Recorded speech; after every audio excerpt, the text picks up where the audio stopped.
B2B marketers, welcome to B2 Beacon's first installment of our Leaders and Luminaries series. I'm your host, Thad Kalo, Executive Editor of B2 Beacon and CEO of Business Online. We are here in the lovely, windy city of Chicago, which just so happens to host one of the most respected and largest B2B marketing associations and events in the world, the BMA. Let's meet our esteemed luminaries and leaders, if you will. First, we have Mike Ballard, who is demand generation for Lenovo. Welcome, Mike. Thank you. Yep. Next, we have Wendy Gibson, who is the VP of Marketing for Mitel. Yes, good morning. And last but not least, we have Tim Washer. Well, Tim, I know to introduce you as the big cheese at Cisco. Is that fair enough?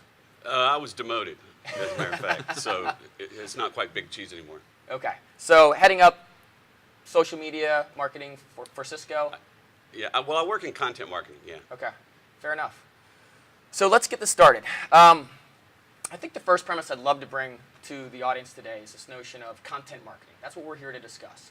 And we know content is king, context is queen, and conversion is ace, right? There's all these nice, fun, trite sayings that we can launch into. But ultimately, when we dig in a layer deeper, my premise that I'd like to suggest and see if you agree or disagree is that the best B2B marketers take an empathetic approach first. They want to understand what their customers want, need, and desire of them, and build content around that first and foremost before they ask for the sale, before they talk about who they are and why they're great. Agree or disagree? Tim? I agree that, yeah, I think, and it's, so the first thing that comes to mind is it's tough for people who've been working in marketing for a long time to make that shift because we are trained and our budget comes from and we've been graded on for so long talking about why we're great. So content marketing is a dramatic shift from that.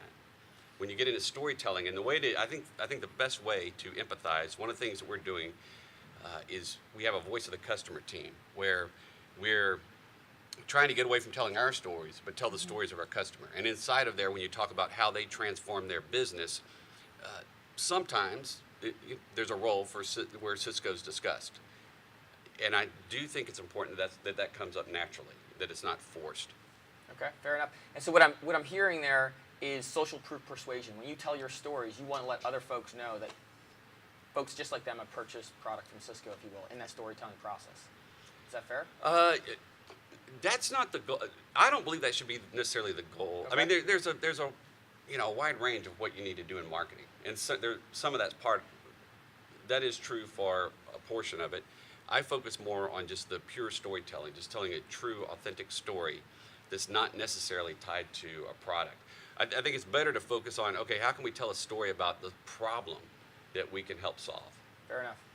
Wendy? Agreed. And at Mitel, we're transitioning to the buyer personas and understanding, and we're actually building out our content. So before we even start and talk about our capabilities, what we do is we understand to that persona what are the business problems they have today. Love it. And we start out and say, typically 80% of the time in working with someone just like you, these are the business problems that they encounter. And then from there, we talk about,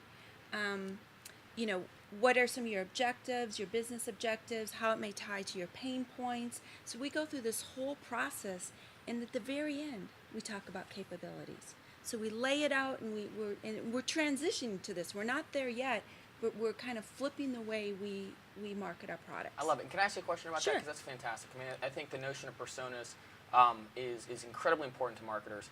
What information are you looking for when you're building that out? Because there's the one-to-one explicit conversations you have, but there's also this notion of implicit data that you can infer based off of how they actually interact with your digital presence. Are you leveraging that as well, or what else are you doing to build robust personas? So we're starting out with research. We're researching. We're understanding why people have bought our products. We're researching our target audience. What are their pain problems? We're going to the industry, getting stats. Okay. So what we want to say is, if customers just like you, per the industry, here's some stats. They have the problem like that you have. You're not alone. Sure. Right. And then the last thing we do after we talk about our capabilities, we also bring in our customer success story. So we have a really good story to tell around a particular problem. I love it. Mike. So let me add to what you're saying. In addition to the personas, I also think targeting by where they're at in the funnel is key as well. I think in today's world, people are offended when content they receive, whether it's an asset they downloaded, an ad they saw on Gmail, they get offended if it's not related to them or their work.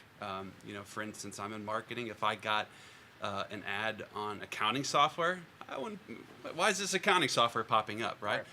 Now, flashback 30 years ago, you got what you got, right? Yep. You're like the billboard driving down the road. So I think it's just going to be even more imperative down the road, even 5 years down the road, that every message we send, no matter what channel it goes down, it has to be a one-to-one message. Now that makes our job extremely difficult. Doing persona-based content is hard enough. Now I have to add in funnel layers, and you could have dozens and dozens of pieces of content. You'd have an army of content people. So I think the trick is also finding that right balance of, all right, I can't, create hundreds of pieces of content to line up with every single person yet. So what can I do with the resources I have available? So, totally. I love it. So you mentioned, what I heard in that is customers' expectations are so much higher than they ever have been before, right? It's the digital age. Right? Yeah, and we are in control. But you mentioned the notion of the word funnel. So let me dig into that in a second. Should we be marketing to our customers in terms of the funnel, or is this more of a journey and understanding where their mindset is as they move through the notion of exploring a solution, evaluating the right vendors, going through the purchase process, and then experiencing that product or service? How do we take that? How do we make that shift? Because if we're thinking about funnel, we're thinking about us, right? I need leads, MQLs, SALs, sales. But if we're thinking about the journey, we're potentially thinking about what the customers need in that and how we create content. Tim? Yeah, well, that was the point I was talking about earlier. It's so ingrained to think about how we're graded, what our metrics are, what drives our bonus as a marketing person, and where my budget comes from. And all of that is tied to the metrics that are for us, And it's not necessarily tied to the customer's success. And any migration we can do toward that to change the metrics, that's going to take a lot of time. It's because that's a cultural shift, and it's hard to do. But so there are two things. I think there is, most importantly, I think marketing. There's still a lot of room for marketing to be better connected to sales, and really understand what actually is required to move a customer from point A to point B, to get new prospects in the funnel, because the salespeople know that, and they really need to understand each other better, the organizations. When you say understand each other, what types of conversations are you having between sales and marketing? Like the actual words you're speaking that deliver palpable change, that bring that alignment together. Because people talk about the notion of alignment, but there are instances where there's dysfunction, it's still there, we talk about it, and there's other instances where it's really become close. And I'm wondering, if you were to pull back the kimono, what are you actually saying together when it's working? What are we saying with the salespeople? Yeah, like what are the conversations? Well, like we do a ride day where you go and spend. Not everybody does this, but what's worked best for me is when I've gone and spent either a day or a half day riding with a salesperson. I love it. And sitting in those meetings and just I promise just to be quiet and to sit there and not say anything. And I understand this is Does that actually happen? Do you, Yes. You say nothing? I do. Come on, Tim. I do. Okay. I do say nothing. You're My better wife than has asked me. I to- can't say I'm like, woo! So you get to experience what happens, and you get empathy for the salesperson Yep. and what he or she's dealing with, and the challenges of making a convincing argument to try to sell somebody on making a $1 million decision. I mean, actually, I'm never allowed to sit in those meetings. This is a lower, it's a $100,000 decision. They'll let me sit. They let you sit in on those? But that's what I think. Then you hear their words Sure. and you understand, and then you can talk to them afterwards, the salesperson, and find out, okay, what's the next meeting going to be about, and what information, what could we produce that would be helpful for you to answer these questions that the customer. I love it. Almost physical empathy. You actually see it go down, and then you have a real Yes. conversation. Wendy, what are you talking about? when you're So, aligning? when we work together with sales and marketing, we always want to identify how can we add value, or how can the salesperson communicate value at each stage of where the buying process is based on where the customer. one of the things we do is we take, I call it, we take our message to the street, right? And so before we broadly put out a new message or overview, what we do is we go and we test it. And the way we test it is we give it in the hands of the salespeople, and we go along and we watch them try to go through it and try to pitch and see how. So marketing is actually sitting in on that conversation Yes. as they're pitching the Yes, new message, as yes. a pilot, if you will. Right, a piloting. Beautiful. But I'm a firm believer we can sit in our area of marketing and we can come up with the best collateral or the PowerPoint, but if we don't go out there and test it and hit the street, we don't know if it works or not. Can I ask you a question on that? Because I think there's this notion of, failing fast, testing. Mm-hmm. What was your greatest learning failure, if you will, and what did you do to course correct? Because I think those are the moments where we all become better marketers, where something didn't work, you understand why it didn't, and you move forward. Can you share some Well, insights? I have many of them, I'm trying to think which one was the biggest one or the most recent one.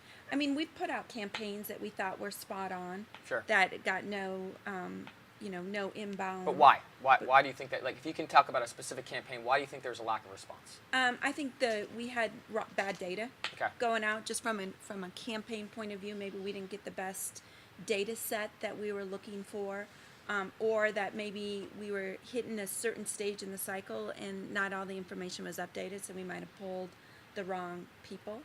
I mean, that's part of being in marketing is Yep.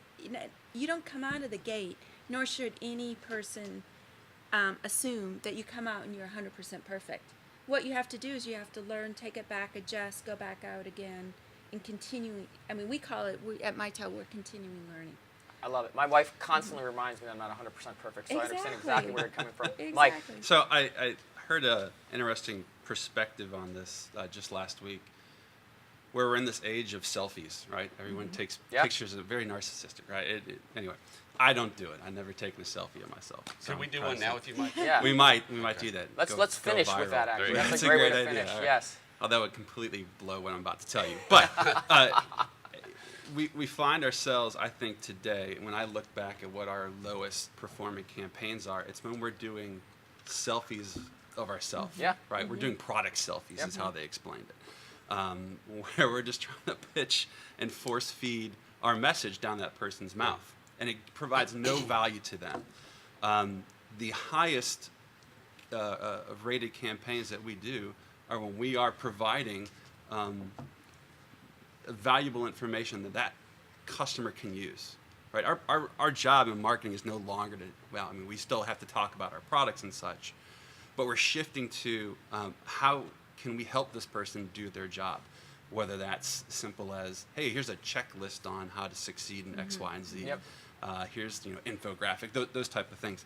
But it's very hard for us, I think, to not talk about ourselves, right? That's something you have to fight daily. But at the end of the day, when you look at the data and the metrics, that's what performs the best. Let me ask when you a we're not. question to that. Actually, Wendy, you sound like you're Well, ready to I want to jump add on to that. I always feel like a lot of us all probably have marketing automation at some level, right? And if you have a really good nurturing campaign, it's something you earn, right? That you earn to nurture that person, that they're consuming your data.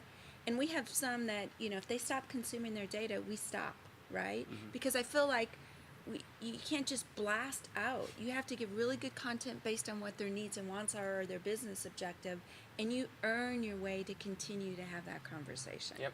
So I think that's a big shift for us. Absolutely. And I think the combination of those 2 points is at the crux of what the next generation of B2B marketers need to be doing to be successful, which is empathy. Like we need to understand what our customers want of us and deliver that first before we talk about ourselves. Why do we have such a hard time with that? Why are we so egotistical and still building commercials? It grinds my gears that we are watching, with all due respect, a couple of the large, Fortune 500 companies talk about the commercials they're putting in front of us as their best piece of content marketing, and I call bullshit to that. That's not. It's not about what you want the world to know about you. It's about the insights you can derive from data to give reciprocity first. Yes, no? Yeah, well, from the organizational standpoint, those big pieces that you see, the commercials, that's where a lot of money goes and a lot of time. There are so many needs. Should it go there? No, not necessarily. I mean, I do think there's important. We just finished something, we just finished a very simple version that we actually put together. It's delivered in a PowerPoint piece, and it's the Cisco story, and it's just about, and we changed things to tell it around how the company has grown based on how we help our clients. You know, it's evolved out of the change in the market and business needs that have impacted our customers, and then it's like, here's how we can help. So it is more, but the problem is, there is still this mentality of like, okay, we're going to do a certain amount of TV commercials. You know, we have an ad agency of record, and Sure. those cost a lot of money, so there is a lot of time put into it. But you're suggesting, and It's if I still- can quote you, that that's not necessarily the best investment of Cisco's resources to produce those commercials, because that PowerPoint sounds like the first instance of doing it well.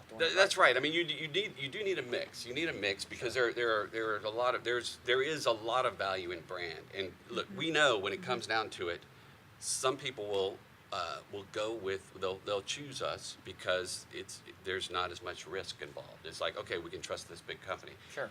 Now some of that trust is created by telling those large stories in a commercial where you can move people emotionally. And you know, if you look at the research, it's difficult to tell actually how what is the most important factor in driving that trust, particularly when you have a company that's been around for 25 years, right? But Sure.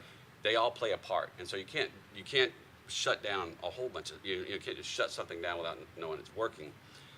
But I do think I think more resources should be focused toward just plain simple storytelling, and I do think, like Mike was talking about, you can't kill yourself thinking, how am I going to create a specific story for every individual customer? Right.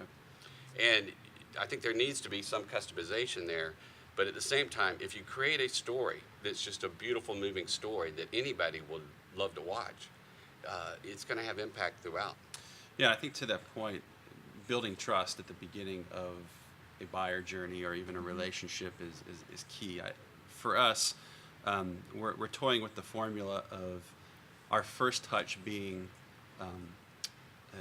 very customer centric. Again, going back to what value can we help you with, right? What assets help you do your job? And we talk very little about ourselves or product. And we wait for that person to engage in some manner until we start flipping that dial a little bit and moving more. Then you get more of that 50-50 mix. And then at the end, as they further engage with you, if they haven't converted already, then you start pushing a little bit more of the product centric, right? Wait. The product selfie. Wendy, do you agree with that formula for success? I do. I do believe that you need to have both, though. There's a time when you're going to need to tell who you are, especially at Mitel, because we've changed a lot in the last 12 months. We've Sure. done 4 different acquisitions. We doubled in size. We're growing, so we need to tell people who we are now. So we've got to be doing that. At the same time, we're also delivering content, how we can help solve a business problem that you may have. Sure. So I think you need both. I think you shouldn't just shift all your money to one. You got to keep them both going. As a marketeer, I mean, you got to be off domain, you got to be on domain, you got to be in the sales pipeline process.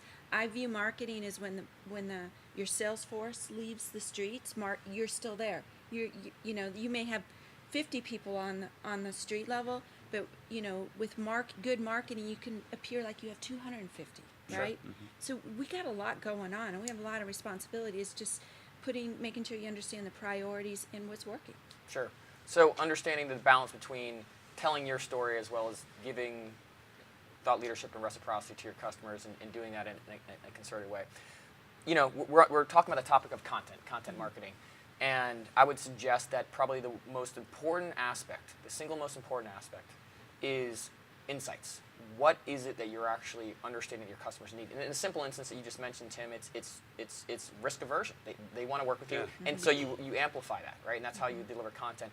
What are you doing to get to those core insights to then build those pieces of content that are actually salient, important, relevant to your customers as they move through that buying journey? Well, like risk aversion, a lot of that happens. I think all these decisions, even though they're made by large committees, they are still emotional decisions, and a lot of it does come down to risk aversion. And that, I think you need to meet that emotional need with an emotional content. And some of that's met with this, like these higher end produced pieces like a TV commercial. Sure. It's just a reminder, a gentle reminder of, okay, look, we're here, we've been here for a long time, we've made a big difference with big brands, that kind of thing. So that is, I mean, I agree. You need a mix of these things to meet some of those needs. But what, if you don't mind my asking, what are you doing to understand that the risk aversion is the platform for building that piece of content? How do you understand that's what your customers need of you, or expecting of you? Just through conversations. Through conversations. So Okay. both with customers and with the sales force, but the more you can meet with customers directly as a marketer, and it's not always that easy to do, but I think the more you can do that directly and hear their words and really listen and understand, the better off you are and the better understanding you have of that. Wendy, does the notion of conversations one-to-one scale? Can we do this as marketers? I mean, you can scale to some level of research. Sure. If you want to, get a set of, number of customers and really research them and go in depth. In the past, I've used online tools that you can, they're more like a forum where you can post a question and then you can continue to ask questions and you'll walk out with, information this much and you've got a live moderator and people can log in so you can get information that way. But by no means can you go out, I mean, I wish, we had one marketing person for every salesperson, Right. but then that means, that's not the right thing to do. But it's understanding and listening. The other thing is I do a lot of role playing. I learn, I may go out on a call, gather some information, and as we build the messaging, we're role playing it, right? And Yep. seeing if it sticks. Like, what role does implicit information play in understanding these salient insights we're looking for? Well, I think just gathering data from as many different insights as possible. So, going out on the street is great, hearing it directly from a customer, whether that's a focus group or what have you, obviously aligning with sales. We rely upon third-party agencies that have specific insight in some markets and gather even more additional data. So we almost have 3 layers of information on a customer before we even build a piece to understand what those pain points are, and then we can see if they all line up. What right? type of data are you getting from those agencies? What does that look like? So that's pain Demographic, point. firmographic? Yeah, sure, the typical thing. But we also we specifically look at the pain points of the industry and how our product would line up with them, and what they need to have their questions answered. Okay. Let's pivot into success. We all like to talk about success. We're not here just to talk about failure. What has been one of the most successful content marketing campaigns you've been a part of, or you've seen, but I'm hoping that we've been a part of something, and what was it that drove that ultimately? What delivered that success? Wendy? Definitely it was content that delivered that success, and it was content that was really tied to the target audience, and it delivered it in a manner that it could be easily consumable. So I took a very complex piece of law, Obamacare, and got it down to what does it mean to the small business owner, and here's a checklist of 10 things to look out for, and here's an online tool that you can go in and put your information, and there will be an output of 2 pages that will say how you're impacted. So you understood that there was some concern, need to demystify what was happening with Obamacare. You built a campaign around that. You built content and tools around that. How did you syndicate that? How did you make sure all of your customers saw, or prospects saw, that information at the right time? Well, it was through a nurturing campaign. So Okay. they So through email. consumed it. They consumed it when they were ready to consume it. So Okay. that's how we delivered it. But we also share. I mean, through the Salesforce, through we owned a large portal. This is in a previous position. Sure. Owned a large portal where we just pumped out content all the time. So to current customers through email, anything around media and syndication to get it out to the broader audience? We kind of had an industry portal that people can syndicate Okay. off of. But, it was more so making sure we delivered it really to that target segment. So who we were targeting at the time, it was a small business owner. Okay. Yeah, to that point, we live in a complex world. There's so much information coming, and big things like Obamacare, and the most successful campaigns I've been around is when we take a complex topic and narrow it down and simplify it. We demystify it in our 3-second attention span world. it's tough to do. You spoke on it just yesterday. I mean, to take something overly complex, think out of the box, and to simplify the message, that's tough to do. Yep. Yeah. And believe it or not, requires a lot of thought. But if you take that time, the results are fantastic. If I had enough time to write a shorter letter, I think that's Lincoln. But talk to me Right. about a campaign that actually leveraged the notion of simplicity to deliver success on behalf of Lenovo. Sure. So for us, our current Obamacare is Common Core in education. It's a beast, or can be a beast.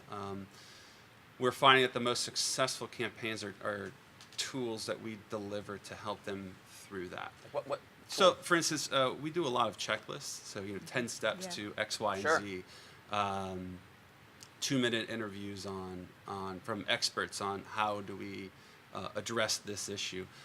Anything that we can provide to them to help them through the complexity, and then deliver it to their management and make them look like the superhero, if you will. Those have been the most successful for us. Love it. Cisco? Yeah, we've had some success with small campaigns like that, like five things to consider when you're setting up a network. This geared towards small business, and I do think Marcus Sheridan talks about this a lot. Marcus Sheridan talks about build your content strategy around writing down the top 20 questions your customers ask you. Put that together, and there's your editorial calendar. Just answer those That's questions. a great tip right there. And that's simple, but It's there you so go. simple. Right. It's so simple. Yep. And the challenge It's too simple. Yeah. is to We got It it's can't complex. possibly let's, work. Let's crank that up a little bit. that is it. Yeah. Here's what you have to defend against. Is okay. Now we got to once you start answering those questions, let's go to the committee, and then people start piling on. Right. You know what we need to Yeah. mention? Or where's our cloud strategy? Yeah. That's Right. not in there. Right. Well, that's not relevant to this Right. particular Right. customer, but put it in there. Right. So that's what you have to protect against. How do you have do to that? keep it simple. Like, what do you do in You those keep scenarios? it small. Okay. You say, look, we're going to go do this. I'm going to do this. I'm going to show it to 2 people, and then we're going to publish it. And that's it. It's only 500 words. Cut. That's another good Yeah. to limit it like that. Right. That's another good. Just put constraints on it. That's another good thing. So those campaigns have been successful. We've also the voice of the customer team. Just having the customers speak and not getting in their way. Those have been successful as well. And I talked about this a little bit yesterday. Getting them out of the traditional setting, and not interviewing them at their office, but adding some fun to it, to where you interrupt this traditional conversation. We did one last week at Cisco Live. We had like 25,000 people there, 26,000 people at the conference, but I didn't want to interview them in a room at the Sure. at the conference, and so we found a bar that we rented, and it was like half the price of renting a room to film at the hotel. It was great, and And you had drinks. That probably made it a little bit easier, right? we Loosened- yes. Everyone loosened up a bit, To right? wrap. At That's- the wrap. And you told a the few end. jokes, maybe. Yeah. That's yes. I played a bartender, Nice. and it just completely interrupted the usual discussion, and it gets people out of kind of their traditional. Here's what I'm going to talk about, that kind of thing. And the thing is, you see the real individual, you see the act, and that's it. Just humanizes our brand and their brand, and it lets people see that there are actual people there, and it's and you see the response online. Yep. It gets people, because it just is so different than what you traditionally see. And Well, that's a fantastic example. So we've got for the audience, we've got checklists that are insightful, and we have customer success stories, probably being two mediums for content delivery. How that's a great example of something creative. How have you guys connected with your customers to bring those stories in a powerful way to your prospects? What are you asking of them? Because a lot of folks don't want to tell their secret sauce. They don't want you to promote that. What are you doing to break down that barrier? We're breaking it down to make it easier to tell the story. Instead of we used to do those case studies, they might have been 3 or 4 pages. We have Customer Success Fridays. And so every Friday we share a story, and our field people love it. Yep. Our customers, our partners, we have a big channel. We sell through a channel. So we're sharing all the stories through that, but we got it down where we could tell it in a very short, it could be a blog, or it's Yep. just a short piece or small piece of content versus doing that big, heavy customer case study that has to go through their corporate review and our review, and it just takes forever. Yep. So we just made it smaller, and got a really good fast cadence. Yep. Because that gets you buzz and that gets you lift. Well, and we all are in the mindset of digesting quickly. We have tremendous ADD, so making those bite-sized pieces consumable is most relevant to your audience, probably. Mike? Well, and definitely go back to the office and borrow Tim's idea of doing case studies in a bar. It works. Yeah. Everybody's happy. I'm stealing that one. I'm borrowing, not stealing. I think anytime that we can take traditional content that's been done the same way for dozens of years and put it in a new frame, it's the same message, just put in a different way. Our ADD does break down a little bit, and we can grasp that content. We're playing with some online advocacy tools, almost a gamification kind of route. It's still too early to kind of give any measurement on that, but that's one way we're tackling that. I love it. Look, I think it's important when you're trying. I think it's important to experiment with these things. Yeah. The challenge is if you don't come across with the metrics the first time, people say, "Well, it didn't work." Right. Well, it's your first time. Right. We learned some things. You know, let's do it again. And you really have to say, "All right, look, that didn't work, but here's what we learned. Let's try it again." Because you've invested a lot. Don't throw that investment away. Sure. Just calibrate it a bit and then go. And Sure. and I think again, it's also important to change the culture to say, this is not just about the quantitative.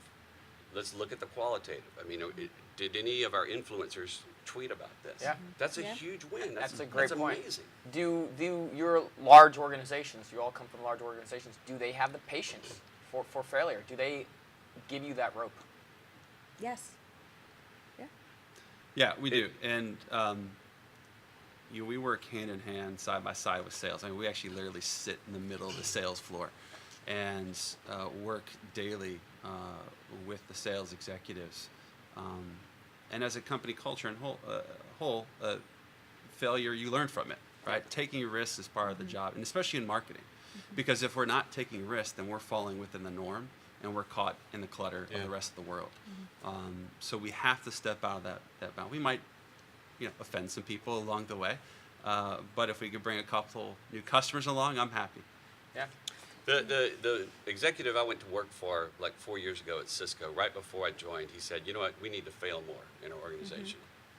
And I thought that was wonderful, particularly 4 years ago, for somebody to say that. Yeah, that's big. And so that's great. And so I was in a group where that was believed, but you still are always battling. We got to report numbers. I'm not talking about financial numbers. I'm talking about just the other traditional. That's always going to be there.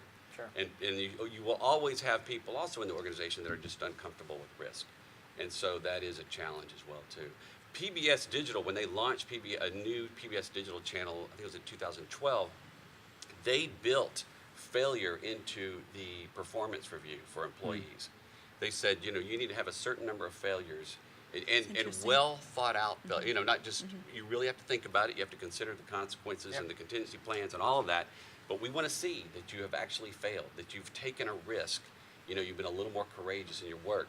And I thought it was, and what they did in that year, it transformed the organization. They won more Emmys than anyone, Webbies, than anyone else has won in that category. They were like the #1 online channel in their network. I mean, it was amazing how Interesting. it transformed things. And I know Google actually does the same in terms of the performance review. If you're actually hitting all the metrics, something's off, and Right. people are in trouble. You should That's never right. be able to hit everything, and that's great.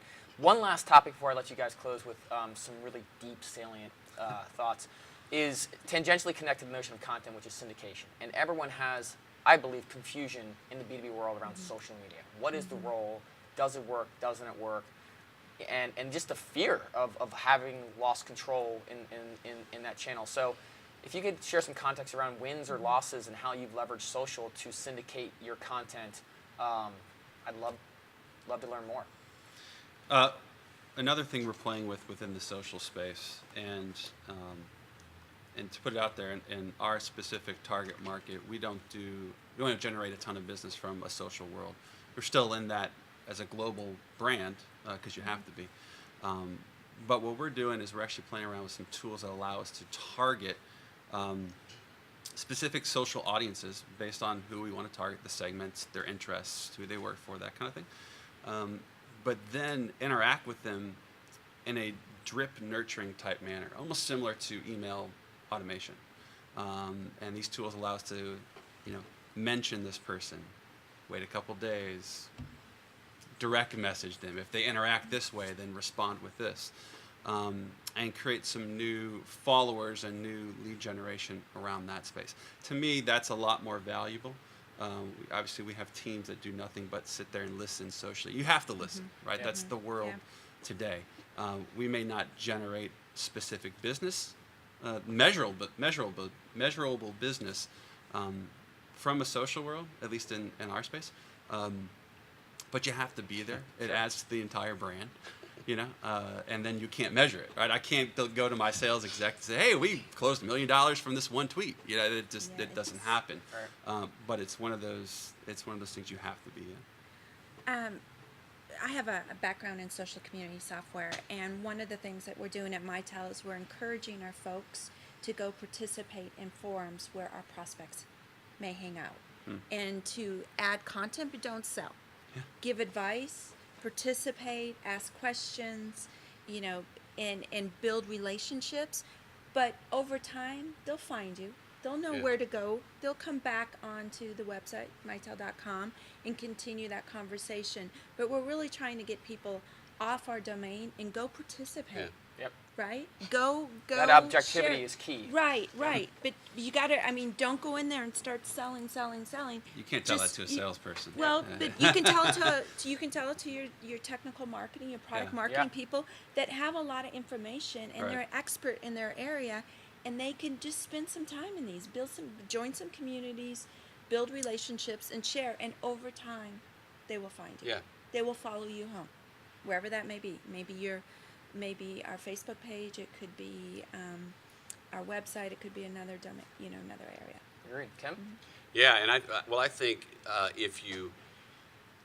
while some salespeople, even marketing people, may not support that idea, may have issue with it. Like Mike's saying, if you reach the customer, and the customer tells the salesperson, "Hey, I saw that spot on YouTube. I loved it." That's what starts changing the conversation with the salespeople and saying, "All right, hey, let's do this." And that's why I love humor so much, because it really lets you show your brand in a very different way, in an authentic way. It lets you hit on pain points, because so much of comedy comes from pain. And if you take a customer's pain point, like you're saying, you go and you understand through the research, here are the pain points, and you add hyperbole, you heighten it, you show consequences of that, make it absurd. You make a customer laugh. That's how you connect with. That's where empathy is. Yeah, that's a 'Cause you great say, point. "Look, I understand both the pain, and also I understand you well enough to make you laugh. So we have a connection here. Let's sit down and talk." Now, and I do think you have to give patience. You have to allow for patience. You have to let this give it some time. But you do have to be out there. And so I did a comedy one at IBM years ago, and there were plenty of people who said, "Well, why are we doing this? It's self-deprecating. We're making ourselves look bad." And because there are always people who just don't get it, and that's fine. They don't. There's always going to be people who don't appreciate your humor or humor in general, but it will find the right people, and so it's worthwhile. And that people always people say comedy's not global, or this comedy's not global. This video was translated in like 7 different languages. Wow. And it finds the audience. Right. Wendy's right on. I think you got to create really wonderful stories and give it time and let people, and then they'll find you on Facebook and then come back to your website. That is fantastic, and I think that's a great takeaway. So, in 30 seconds or less, we're going to wrap this up. Tell me what you would want to tell the audience out there, the folks who are on the forefront of B2B marketing. What should they be doing in terms of content that they are not already doing or should be on their roadmap? Something that you would say, you need to think about this. Mike? I would say don't settle for status quo. Think out of the box. I like the prepare to fail mentality. And definitely take advantage of a lot of technologies that are out there that allow you to personalize your message as much as possible without taking it to I'm covering 200 different persona degree. But again, don't settle for one message covers everyone. People will be offended by that in today's age. Outside in, think of the customer, start there, understand their business problems, take the time to plan, do the research, get it right, test it, then start talking about your capabilities. We have all done this, where we first talk about the features, functions, before we talk about the benefits, but really, before you even talk about the benefits or your capabilities, really understand the customer. Love it. Have I mentioned comedy? You have, We're yes, talking about- yes. Actually, could you Are end you with a a joke maybe? comedian? Maybe that's Are the you- way to are you a end this comedian? thing. I'm a Come little bring biased. us I'm a something. little biased. I'd say set a goal for the next 12 months to say we're going to experiment with a comedy. Lower risk for everybody, and say, look, we're going to use this. We're going to use it for a sales event. You get sales meetings. People always like to laugh. They always have budget. It's internal, so it's safe. Get the right team in place. Reach out to like an improv troupe and hire them to help you out. Like here in, we got Second City here in Chicago, and New York, there's Magnet Theater and UCB Theater. And just experiment. Keep the budget low. Yep. If it works there, then you put it on your online internally, the intranet where it's protected. And if it works there, then try it on YouTube. But just experiment with one 30-second, 60-second comedy and see what happens. I'm a big fan of self-deprecation. Well, with that, I truly appreciate your insights that you've shared with us today. Mike, Wendy, Tim, this has absolutely been fantastic.